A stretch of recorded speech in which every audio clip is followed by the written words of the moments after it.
আমরা তো খাইয়া দায় ঘুমাইছে, ঘুমানোর পরে 9টার দিকে তারা 2টা গাড়ি লই আইছে, সব মুখ বান্ধন না, আমরা চিনি না।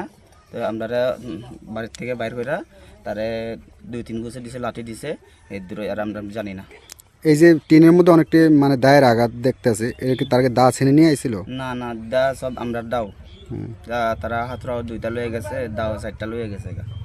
এটি আক্রমণ কোপাইছে কেটে এটি তারা কুপাইছে, যেদি তারা আছে একদল, তারাই কুপাইছে। কেমন লোক আইছে তারা? তারা 10-12 জন লোক আছে। রাস্তা বন্ধ করো, এখানে কাজ করতে পারতাম না, এই বকর সকর কইছে আর কি। তো এই বিষয়ে থানাতে জানাইছো না? বা আমরা থানারে জানাইছি না, মালিকের ফোন করছে, এবার মালিকে তার লগে যোগাযোগ করছে। লাস্টে দিয়া আমি তার হাতে পাওয়া ধরছি, বলে আমরা 2টা রুম রেখা দাও, আমি আজকাল লেগে ঘুমানো লাগিয়া।